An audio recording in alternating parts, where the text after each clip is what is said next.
Juzgar. Bien, entonces vamos a continuar hoy. Vamos a hablar de los casos positivos. Vamos a continuar el mensaje. Entonces sí vamos a hablar de los casos positivos. Si por ahí ayer alguno no estuvo en la transmisión y está medio desorientado, ¿no? Está medio perdido. ¿De qué está hablando este hermano? Bueno, entonces vaya al Facebook y ahí están todos los mensajes y por supuesto está el mensaje del día de ayer. Entonces usted ahí puede unir el mensaje de ayer y la continuación de hoy, ¿no? Hoy simplemente estoy la segunda parte del mismo mensaje. ¿Juzgar o no juzgar? Ese es el tema. Vamos a analizar entonces los casos positivos. Porque me refiero con casos positivos a aquellos textos bíblicos donde la Biblia misma nos manda a juzgar. Sí, hay textos bíblicos donde la palabra de Dios misma, ella nos aconseja, nos exhorta que tenemos que juzgar, a que tenemos que examinar, poner a prueba las cosas. Entonces, por eso yo ayer le hablaba de que uno tiene que leer todo. No podemos quedarnos con una parte de la cara ahí de la moneda. Tenemos que ver todo lo que la Biblia dice con respecto a un tema. Entonces, hoy quiero analizar algunos casos donde la Biblia manda a juzgar. Por ejemplo, voy a hablar de las palabras de Pablo. Voy a empezar por las palabras de Pablo. Primera de Corintios, capítulo 10, versículo 23 va a decir así. Preste atención, es interesante. Primera de Corintios, capítulo 10, versículo 23, Pablo dice así: todo me es lícito, pero no todo me conviene. Todo me es lícito, pero no todo me edifica. Ahora yo hago una pregunta. ¿Cómo puedo determinar si algo me conviene o no me conviene? ¿Cómo puedo determinar si alguna práctica, alguna conducta, alguna acción me conviene o no me conviene? Si me edifica o no me edifica. En otras palabras, si es algo bueno o no para mi vida. Porque si usted observa el texto que yo acabo de leer, Pablo afirma que nosotros podemos hacer de todo. Es decir, tenemos libertad para hacer lo que nosotros querramos. Pablo dice, todo me es lícito. Es decir, Pablo dice, usted puede hacer lo que quiera. Usted puede ir donde quiera, usted puede hablar de la manera que quiera, usted puede juntarse con quien quiera, usted puede elegir las compañías que quiera tener, las amistades que quiera tener, usted puede concurrir los lugares a donde quiera ir. Todo te es lícito, usted tiene libertad para hacerlo. Pero Pablo lanza una advertencia. Acto seguido Pablo dice, todo me es lícito, pero él lanza una advertencia. Ojo, pero no todo me conviene, pero no todo me edifica. Se trata de elegir. Tengo diferentes alternativas, todas las puedo hacer, pero no todas las alternativas me convienen.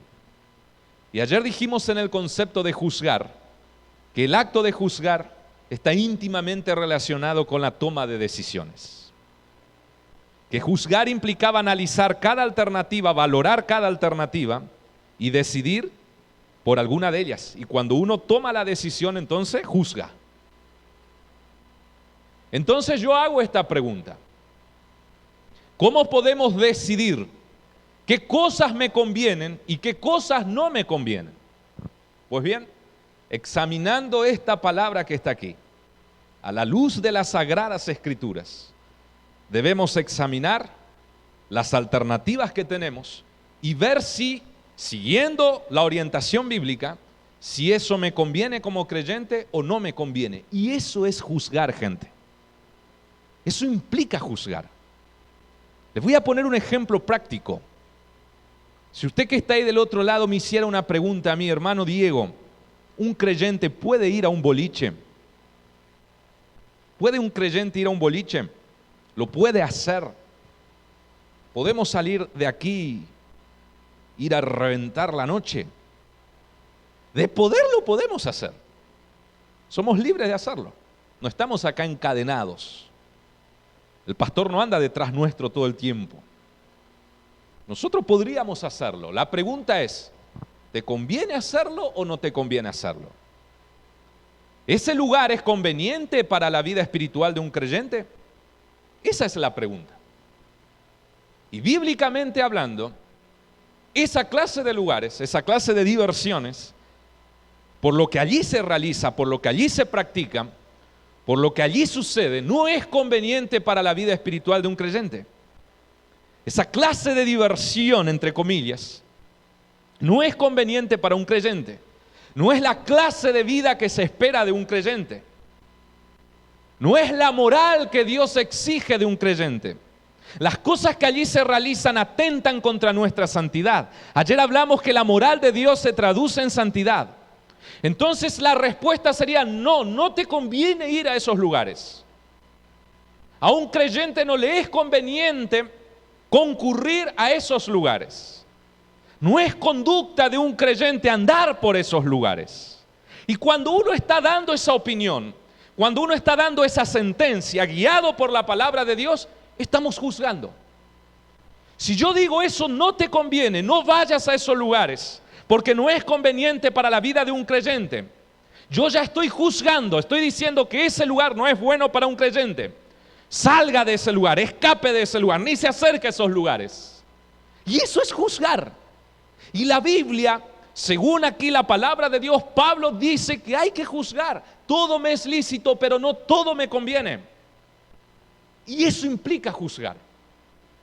Ahora quiero hablar de otro caso. Pablo también dice a la iglesia de Tesalónica, miren, le dio un consejo, una exhortación. Primera de Tesalonicenses, capítulo 5, versículo 19 al 22. Escuche bien.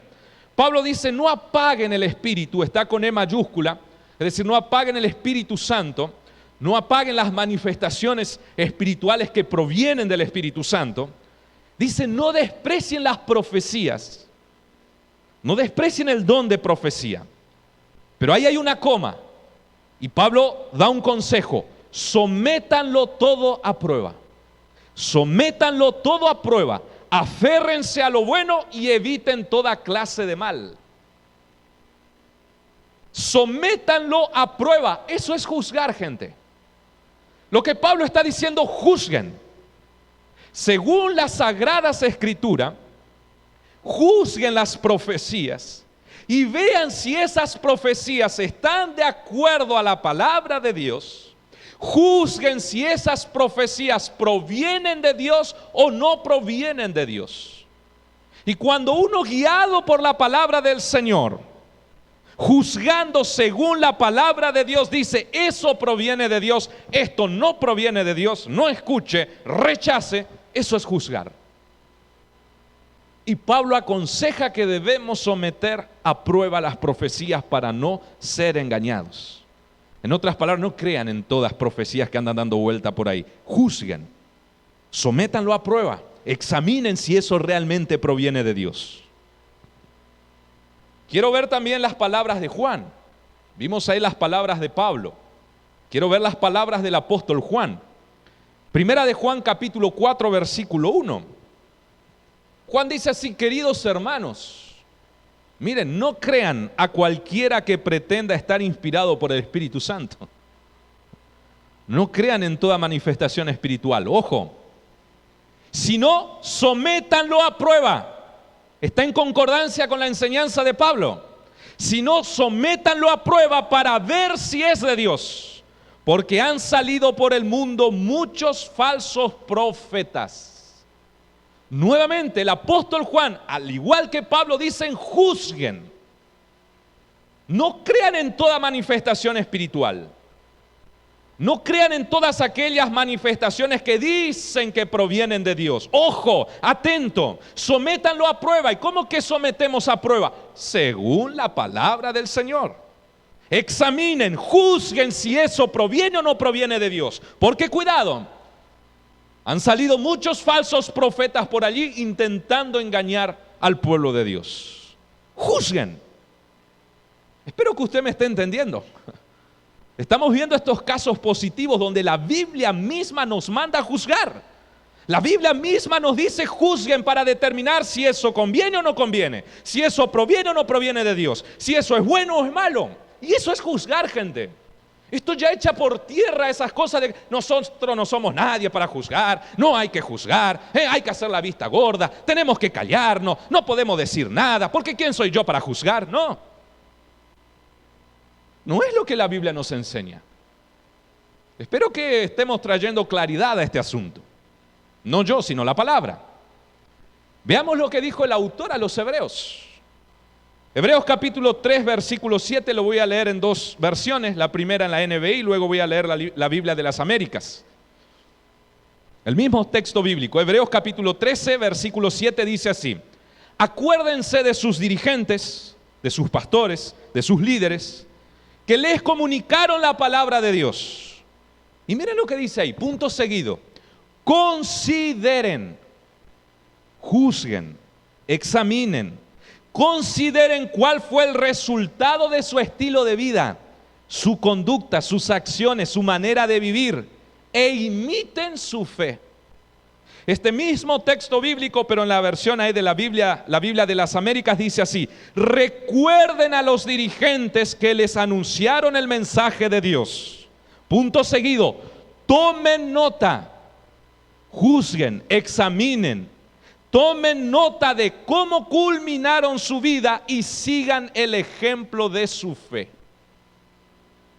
Nuevamente aquí el autor a los Hebreos exhorta al pueblo a una cosa, ¿qué? A considerar, a tomar nota, es decir, a examinar, a juzgar la conducta de aquellos que dicen ser pastores,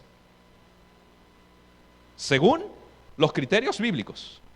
Y en base a ese examen, en base a ese juicio, en base a esa consideración, entonces uno pueda juzgar y decir: este es un pastor auténtico, este es un siervo de Dios y este es digno de imitar, de seguirlo, de escucharlo, porque realmente vive conforme la palabra de Dios. O al contrario, este que se dice ser pastor es un charlatán, mirá el estilo de vida que tiene, fíjate bien lo que enseña. Este que dice ser pastor me parece que es un fraude. Y eso es juzgar, gente. Ahora, claro que la Biblia nos provee los elementos. No es juzgar según las apariencias. No es juzgar según mis pensamientos y mis criterios. La Biblia provee cuáles son los valores, los principios por el cual podemos juzgar a un pastor, a un siervo de Dios, para ver si realmente es un verdadero siervo del Señor. Pablo dijo a Timoteo en primera de Timoteo capítulo 3 versículo 1 al 7, con respecto a los pastores, dijo así: se dice y es verdad que si alguno desea ser obispo, es decir, si alguno desea ser pastor, dirigente de una iglesia, a noble función aspira, es algo muy bueno. Así que, dice Pablo, el obispo, el pastor, debe ser, y ahí vienen las características. Esto nos permite juzgar si un pastor es realmente un siervo del Señor. Acá están las características. A través de esto debemos juzgar, examinar. Así que el obispo debe ser intachable. Intachable no quiere decir que no cometa errores, porque todos tenemos fallas, errores de personalidad, de carácter, somos seres humanos. Intachable quiere decir que usted no pueda decir nada malo de esa persona. Es una persona digna de respeto. Intachable, esposo de una sola mujer, no andar cambiando de esposa cada rato. Moderado, sensato, respetable, digno de respeto, hospitalario, capaz de enseñar, tener capacidad para enseñar la palabra de Dios. El pastor es el responsable de alimentar a las ovejas a través de la palabra. No debe ser borracho ni pendenciero, ni amigo del dinero, codicioso, aquellos que andan detrás de la plata de los fieles, sino amable y apacible. Debe gobernar bien su casa y hacer que sus hijos le obedezcan con el debido respeto. Porque el que no sabe gobernar su propia familia, ¿cómo podrá cuidar de la iglesia de Dios? No debe ser un recién convertido, un neófito, un nuevito, no sea que se vuelva presuntuoso y caiga en la misma condenación en que cayó el diablo. Se requiere además que hablen bien de él los que no pertenecen a la iglesia, es decir, tener buen testimonio entre los vecinos, en la sociedad, para que no caiga en descrédito y en la trampa del diablo. Es decir, la Biblia nos provee los valores, principios y características que debe tener un buen pastor para ser juzgado y calificado como buen y auténtico pastor, siervo del Señor. o en su defecto como un mal o hasta fraudulento pastor. Usted ve cómo la Biblia misma nos manda a juzgar, a examinar. Voy a dar otro ejemplo de caso positivo, el ejemplo de Jesús, las palabras de Jesús. Mateo capítulo 7, versículo 15 al 16. Jesús dijo así: cuídense de los falsos profetas. Vienen a ustedes disfrazados de ovejas, pero por dentro son lobos feroces. Y ahí Jesús dice así: por sus frutos los conocerán. ¿Qué son los frutos? La conducta, las acciones, el estilo de vida. Y la Biblia allá en Gálatas, si mal no recuerdo, capítulo 5, capítulo 6, no recuerdo bien, pero está en Gálatas, usted lo puede buscar. Ahí Pablo hace una lista detallada de los frutos del Espíritu Santo y los frutos de la carne. Es decir, usted puede juzgar si una persona vive según el Espíritu Santo, guiado por el Espíritu Santo, si esa persona evidencia en su estilo de vida los frutos del Espíritu Santo. O usted puede juzgar y decir: esta persona no anda bien. Esta persona, por más que diga ser creyente, no anda bien, porque sus frutos son frutos, acciones de una vida carnal. Este anda en la carne. La Biblia me permite juzgar eso, gente. Por sus frutos lo van a conocer, dijo Jesús. ¿Y cómo que vamos a conocer por los frutos si no juzgamos, si no examinamos, si no decimos eso está bien, eso está mal, según la palabra del Señor? El propio Jesús mandó a juzgar. Más adelante en Apocalipsis, capítulo 2, versículo 2, el propio Jesús elogió a la iglesia de Éfeso por lo siguiente. Dice así: conozco tus obras, tu duro trabajo y tu perseverancia. Y miren lo que dice ahí: sé que no puedes soportar a los malvados. Juzgar. Sé que no puedes soportar a los malvados y que has puesto a prueba, juzgar a los que dicen ser apóstoles, pero no lo son, y has descubierto que son falsos. Para poner a prueba a los apóstoles, a los pastores, aquellos que dicen ser apóstoles, pastores, siervos del Señor. Yo hace 15 días prediqué aquí el mensaje, el disfraz de Satanás. Y allí vimos que Satanás se disfraza de ángel de luz. Y vimos también que sus servidores se disfrazan de servidores de la justicia. Pero para desenmascararlo, ¿qué tenemos que hacer? Poner a prueba, juzgar sus enseñanzas, juzgar sus acciones, juzgar sus objetivos, juzgar lo que dicen. ¿Conforme a qué juzgamos? Según la palabra del Señor. Y aquellos que enseñan algo que está en contra de esto, usted puede juzgar con toda autoridad y decir: ese es un falso pastor, ese es un falso obrero, esa es una falsa enseñanza, ese está diciendo cosas que va en contra de las Sagradas Escrituras. Y eso es juzgar, gente. ¿Juzgar o no juzgar? Creo que a esta altura debería quedar claro. Sí se puede juzgar, sí se debe juzgar. El último caso positivo: los hermanos de Berea. Los hermanos de Berea. Hechos capítulo 17, versículo 10 al 11. Dice así: tan pronto como se hizo de noche, los hermanos enviaron a Pablo y a Silas a Berea. Era una ciudad. Quienes al llegar se dirigieron a la sinagoga de los judíos. Estos eran de sentimientos más nobles que los de Tesalónica, de modo que recibieron el mensaje con toda avidez y todos los días, escuchen bien, y todos los días examinaban las Escrituras para ver si era verdad lo que se les anunciaba.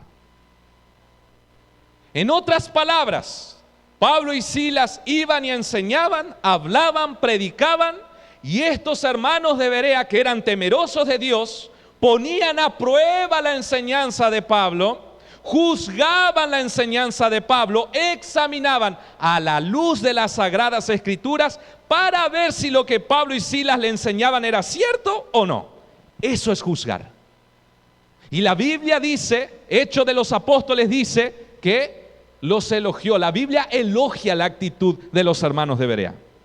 Usted en esta noche debería estar haciendo eso. Usted me debería estar juzgando. Usted debería estar examinando esta enseñanza que yo estoy dando aquí. Si está en concordancia con la palabra de Dios o no, o me estoy saliendo del carril. Lo debe hacer. Es saludable. Por eso nombramos los textos bíblicos, gente. No venimos acá a decir cualquier cosa porque yo creo, porque yo pienso. Cada cosa que decimos lo fundamentamos con la Biblia. ¿Para qué? Para que usted pueda examinar y pueda juzgar que lo que le estamos diciendo proviene de Dios.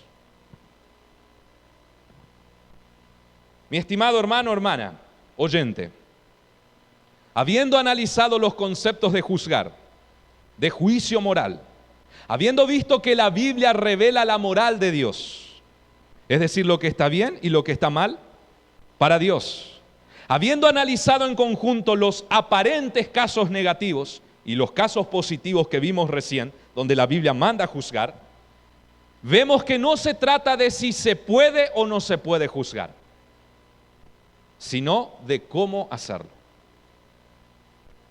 Porque juzgar, debemos juzgar. El tema es juzgar correctamente. Y ahí voy al próximo punto del mensaje. ¿Cómo juzgar correctamente? Porque juzgar lo tenemos que hacer. Debemos juzgar. Debemos tomar posición. Debemos tener esa seguridad, esa autoridad para decir eso está bien, eso está mal delante del Señor. Eso a Dios no le gusta. Eso no conviene para un creyente. Un padre tiene que juzgar.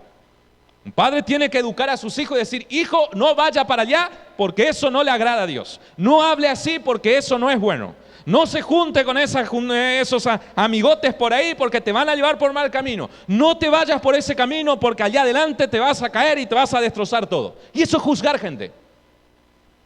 Entonces juzgar sí, vamos a juzgar constantemente. El punto es cómo juzgar correctamente. Y de eso les voy a hablar en este punto. Y estoy yendo hacia el final. ¿Cómo juzgar correctamente? ¿Cómo asegurarnos de que lo que decimos, lo que juzgamos, lo estamos haciendo de manera correcta? Hay 3 elementos que vamos a analizar para juzgar correctamente. Estos 3 elementos tienen que haber necesariamente para juzgar correctamente. Por favor, présteme atención. Yo estoy yendo ya para el final. Luego de este punto ya me quedan palabras finales y concluyo. 3 elementos que tienen que estar en concordancia, se tienen que dar perfectamente, necesariamente, para juzgar correctamente. Son 3 elementos. El elemento para juzgar, el objeto juzgado y el objetivo al juzgar. Paso a explicar. Primero, el elemento para juzgar. ¿Con qué juzgamos? ¿Cuál es la herramienta que utilizamos para juzgar? Para decir si algo está bien o está mal. Y ahí quiero ir al punto central del mensaje. Y quiero repetir el texto bíblico que dio inicio a nuestra predicación. Primera de Corintios capítulo 2, versículo 15 al 16. Pablo dijo así: en cambio, el que es espiritual, el creyente, lo juzga todo. Lo que estamos hablando, él juzga, él discierne, él examina, él pone a prueba. Aunque él mismo no está sujeto al juicio de nadie. ¿Por qué? Y Pablo pregunta: ¿quién ha conocido la mente del Señor para que pueda instruirlo? Y Pablo lanza una afirmación. Escúcheme bien. Nosotros, dice Pablo, el pueblo de Dios, el pueblo creyente, los hijos de Dios, nosotros por nuestra parte tenemos la mente de Cristo, dice Pablo. Cosa fuerte, ¿no? Tenemos la mente de Cristo. Esta última afirmación de Pablo, tenemos la mente de Cristo, podría sonar un tanto soberbia o pretenciosa. Es fuerte decir, yo tengo la mente de Cristo. Pero es lo que Pablo dice. Es lo que dice la palabra del Señor. Parece así un tanto soberbia, un tanto pretenciosa. Tenemos la mente de Cristo, pero nada más alejado de la realidad. Pablo no es soberbio, Pablo no habla con soberbia, Pablo no habla con orgullo, con arrogancia.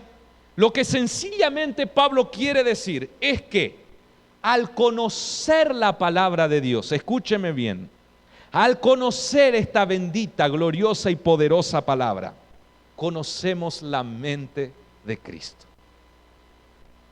Porque la palabra de Dios revela el corazón de Dios. La palabra de Dios revela la moral de Dios. Su palabra revela los planes de Dios. Esta palabra revela los deseos de Dios. Esta palabra revela lo que a Dios le gusta y lo que no le gusta, lo que le agrada y lo que le desagrada, lo que aprueba y lo que desaprueba. Quien conoce la palabra del Señor, conoce la mente de Dios, porque esta palabra salió del corazón de Dios. Esta palabra salió de la mente de Dios. Esta es la carta de Dios para la humanidad. Sí es cierto que muchos hombres fueron usados por Dios para escribir la Biblia, pero yo siempre digo, hermanos, los hombres fueron la pluma, la virome que Dios utilizó, pero las manos que movió esa pluma, esa virome, fueron las manos del Creador. Cuando usted escribe una carta, ¿de quién es esa carta? ¿De la virome que usted usó o de usted? De usted. La virome solamente es un instrumento. Lo que allí está escrito proviene de su corazón, proviene de su mente, salió de usted. De la misma manera, lo que aquí está escrito, le guste o no le guste, esté de acuerdo o no esté de acuerdo, le choque o no le choque, no sé cómo usted reacciona ante esto que está acá. Pero esto proviene de la mente de Dios. Esto proviene del corazón de Dios. Esto es palabra del Señor. En consecuencia, el elemento para juzgar si algo está bien o está mal debe venir únicamente, debe ser únicamente la palabra de Dios. Con esto juzgamos. Solo ella tiene la autoridad absoluta y necesaria, escúcheme bien, para juzgar con plena justicia. ¿Qué quiere decir con plena justicia? Recto, sin temor a equivocarnos. Si la palabra de Dios dice que robar está mal, usted lo puede decir con toda autoridad. Robar está mal, que no se va a equivocar. Es un juicio justo. Si usted ve un ladrón por ahí, usted le puede hablar a la cara al ladrón y decir, usted está haciendo mal. Tu forma de vida es una forma de vida que no agrada a Dios. Si usted continúa en ese camino, si la muerte hoy te sorprende, te vas derechito al infierno. Porque la Biblia dice, no robarás. Los ladrones no ingresarán al reino de los cielos. Eso es juzgar, pero usted está juzgando según la palabra de Dios. Este es el elemento para juzgar. La Biblia nos permite juzgar con plena objetividad. ¿Qué quiere decir con plena objetividad? Que yo no juzgo según mi pensamiento, según lo que yo creo, según lo que yo soñé un día, según lo que yo un día estaba filosofando así en medio de la cuarentena, no tenía nada que hacer y me puse a filosofar y empecé a escribir mi filosofía. Eso es pensamiento humano. Eso son meras opiniones del hombre. Y todos tienen derecho a opinar. Las religiones son meras opiniones. A mí me tiene sin cuidado lo que opina el Papa, lo que opina el líder de aquella religión, lo que puede decir un pastor. Lo que a mí me interesa es lo que dice esta palabra. Cuando esta palabra, este libro se abre, hermano, el hombre calladito, cierra la boca, se cierran las opiniones y habla Dios. Y a mí no me importa si la sociedad dice que algo es blanco. Si la Biblia dice que es negro, para mí es negro. A mí no me importa si la sociedad dice, esto está bien, no pasa nada, nosotros somos progre, tenemos que cambiar, eso es cosa de la antigüedad, ahora esto está bien. Si toda la sociedad dice que algo está bien, pero este libro, que es la palabra de Dios, dice que está mal, para mí está mal y yo voy a seguir diciendo y predicando que está mal. Este es el elemento para juzgar con plena objetividad. Acá no hay opinión de hombre. Acá no hay religiones. Acá está la voz de Dios, la palabra de Dios. Le gusta a quien le gusta. Y juzgamos según esta palabra.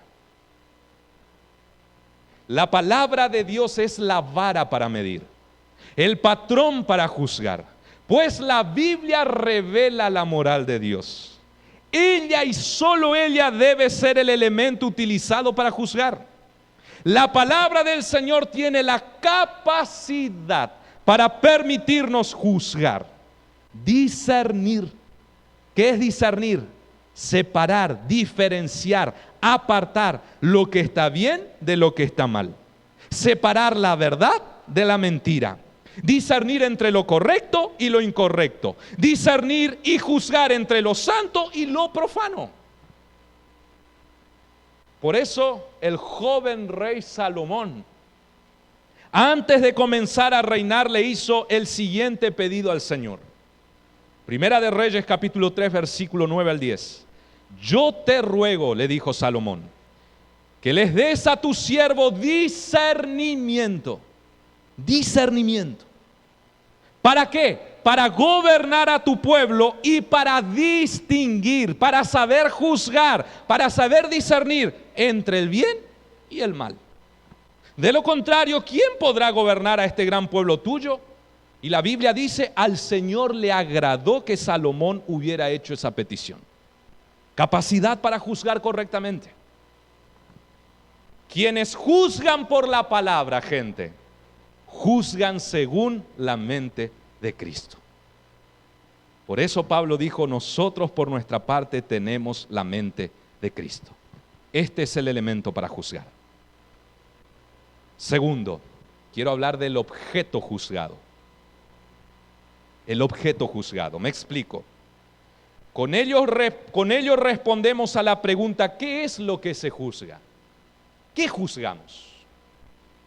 Las acciones, las obras, la manera de conducirse, la manera de hablar, la manera de reaccionar, la conducta.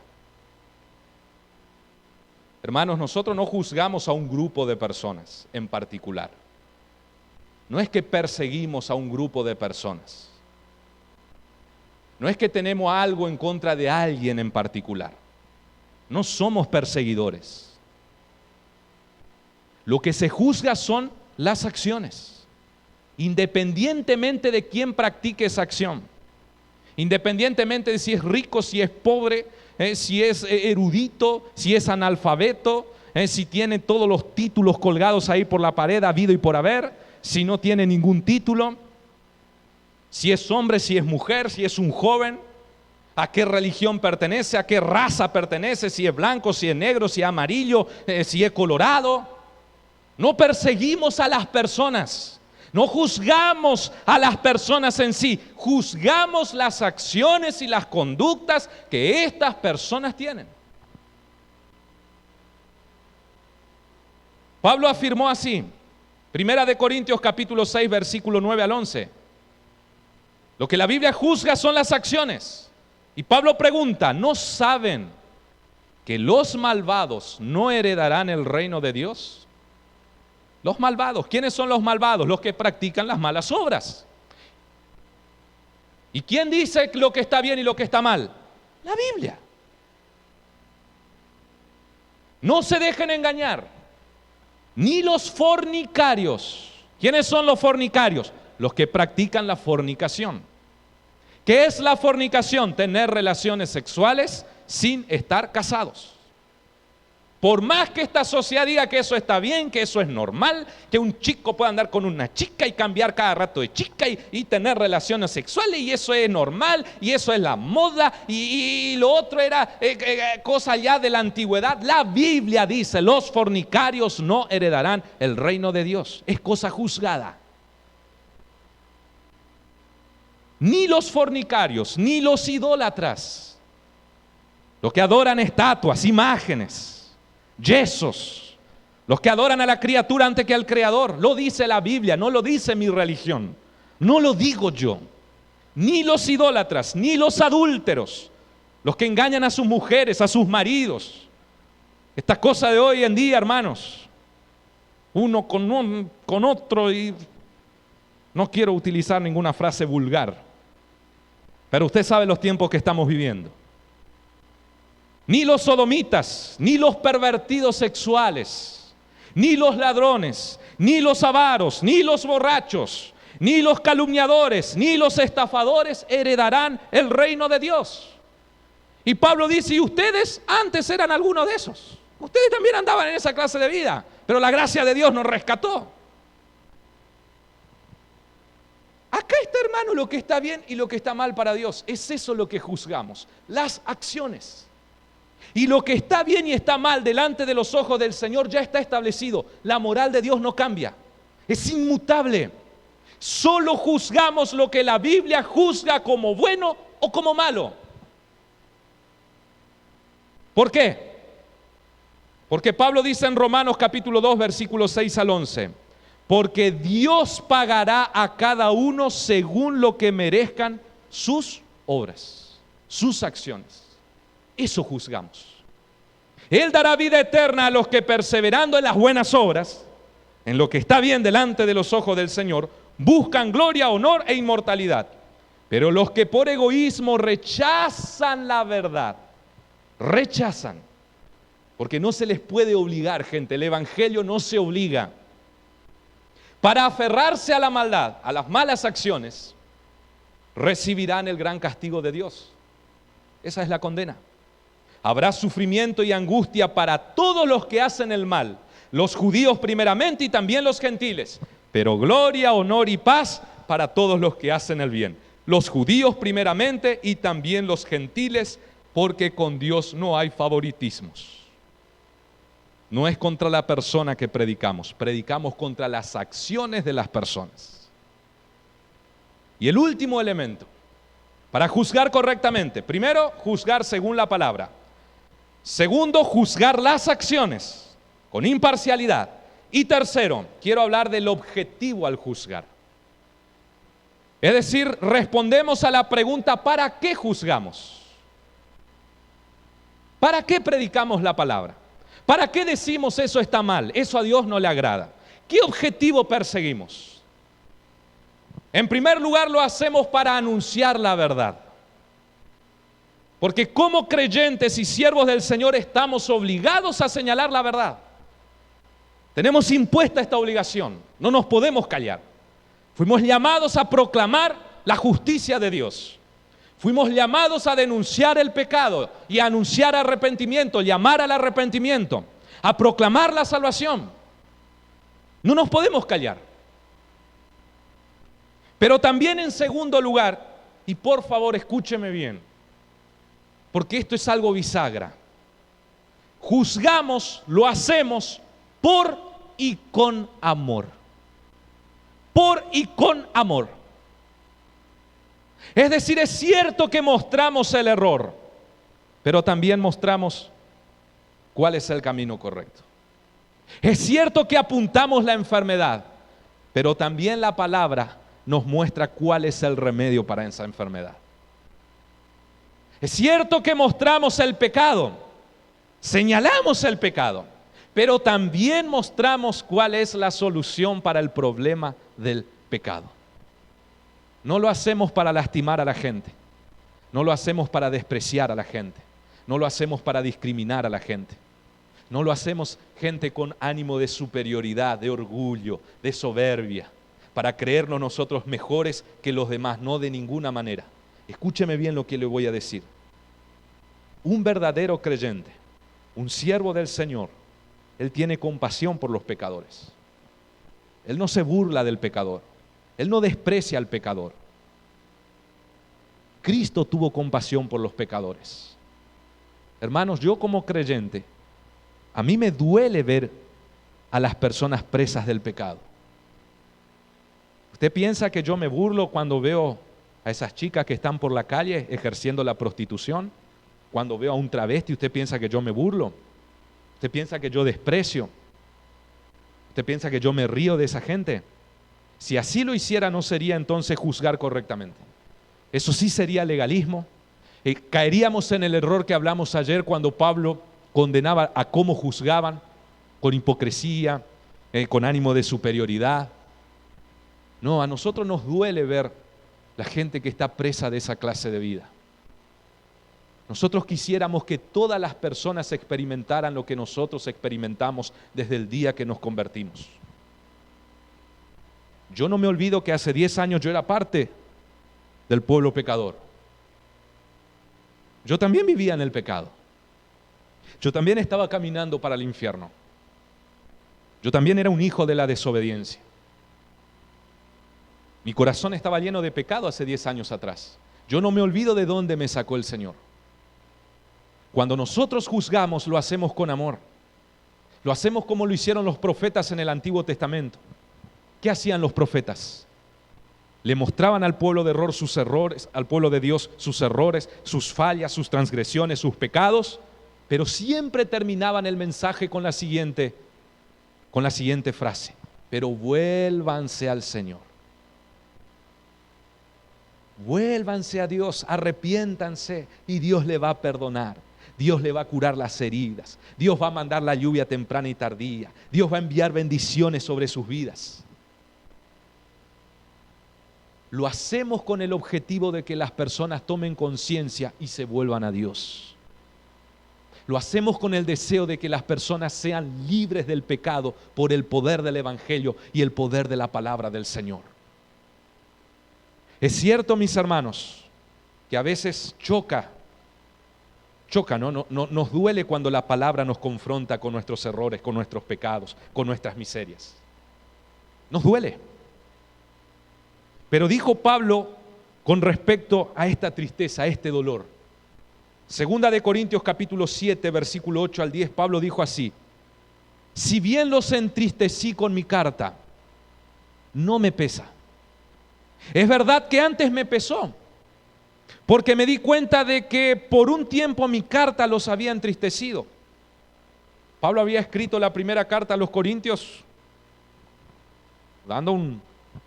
señalando lo que estaban haciendo mal. Y Pablo dice, y sí, yo no quería entristecerlos. Me dolió entristecerlos. Sin embargo, dice Pablo, ahora me alegro. No porque se hayan entristecido, no es ese el objetivo, sino porque su tristeza los llevó al arrepentimiento. Es eso lo que perseguimos. Ustedes se entristecieron tal como Dios lo quiere. De modo que nosotros de ninguna manera los hemos perjudicado. No perjudicamos cuando hablamos esta cosa, gente. No perjudicamos cuando denunciamos el pecado, cuando señalamos el error. La tristeza que proviene de Dios produce el arrepentimiento que lleva a la salvación, de la cual no hay que arrepentirse, mientras que la tristeza del mundo produce la muerte. Para juzgar correctamente, lo tiene que hacer en base a la palabra de Dios, juzgar las acciones, las conductas que van en contra de esta palabra y hacerlo con amor, con la intención de llevar a las personas al arrepentimiento. Y concluyo entonces. Concluyo, hermanos. No solo se puede juzgar, porque esa era la pregunta. ¿Juzgar o no juzgar? Respondemos a través de todas las argumentaciones que dimos ayer y hoy. No solo se puede juzgar, sino que debemos hacerlo. Permanentemente debemos examinar nuestras propias acciones en primer lugar. Yo me tengo que examinar en primer lugar. De cualquier manera no, según las Sagradas Escrituras. Esta es mi vara de medida. Con esto yo juzgo mi vida todos los días. Antes de hablar, antes de hacer cualquier cosa, yo primero examino si eso está de acuerdo con la palabra de Dios. Mi vida en primer lugar está en juicio. Yo juzgo mi corazón en primer lugar, mis acciones, para acomodar nuestras vidas a la moral de Dios y vivir una vida digna del Evangelio.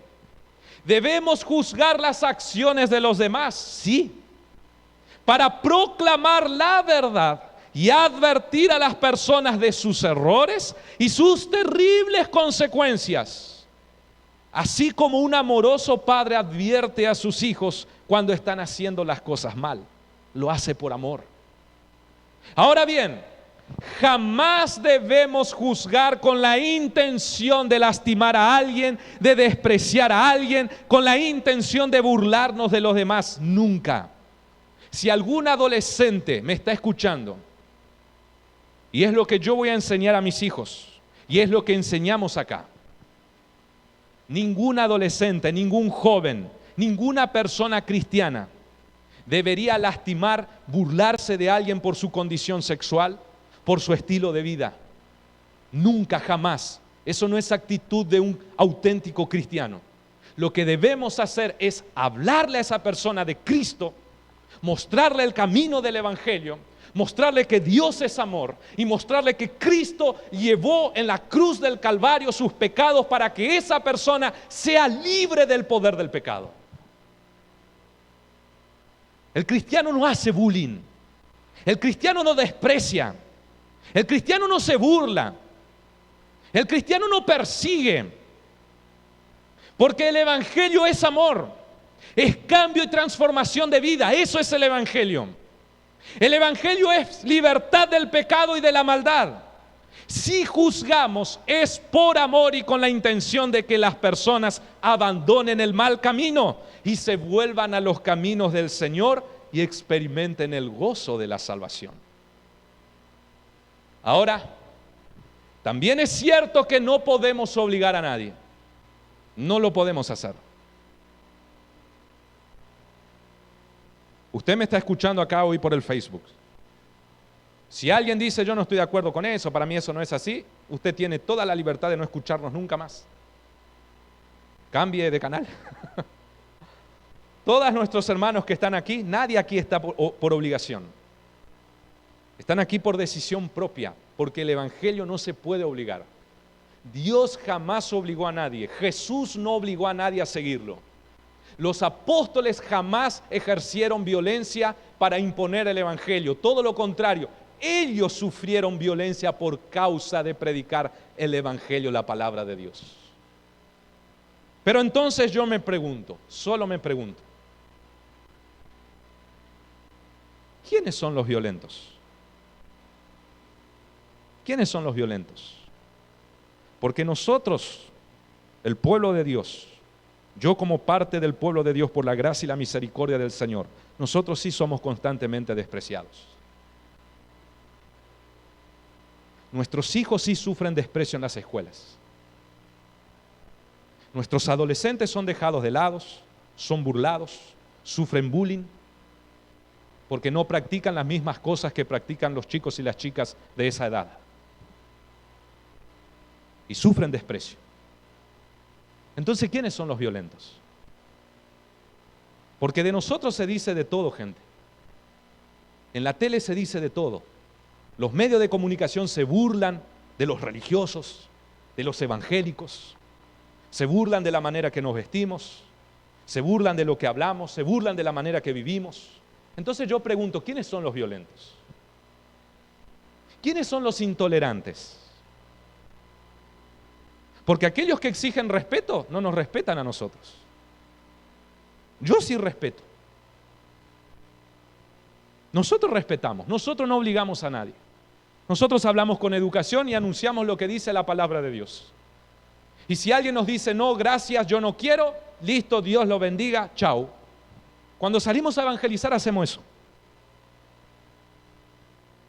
Y es normal que nos cierren la puerta en la cara, es normal que a veces alguien se enoje, es normal que a veces alguien cuando vamos al hospital por ahí, ¿se acuerda Pedro la última vez? Es normal que nos insulten. Y nosotros solamente decimos muy bien, disculpe, Dios lo bendiga, hasta luego. Entonces, ¿quiénes son los intolerantes? ¿Quiénes son los perseguidores? ¿Quiénes son los que imponen? Porque nosotros no imponemos nuestra creencia y nuestra fe, porque el Evangelio no se puede imponer. El Evangelio es amor. La Biblia dice que de tal manera Dios amó. Y la Biblia dice que, ¿cuál es el primer mandamiento, el más importante? Le preguntaron a Jesús. Ama a tu Dios con toda tu mente, con toda tu fuerza y con todo tu corazón. Y el amor es una decisión. El amor no se puede imponer, no se puede obligar, es una decisión. Hace 10 años que yo decido amar a Dios todos los días. Hace 10 años que yo decido amar esta palabra que está acá. Y es una decisión que lo tengo que tomar todos los días. Hace 10 años que el enemigo me ofrece por un lado, pero el Espíritu Santo me ofrece por el otro, y yo decido lo que me ofrece el Espíritu Santo. Pero ¿quiénes son los que imponen sus ideologías? ¿Quiénes son aquellos que exigen en los colegios que hoy se impartan educación sexual a nuestros hijos, a nuestros niños, según sus ideologías? ¿Por qué mis hijos tienen que ser educados sexualmente con ideologías que yo como padre no comulgo?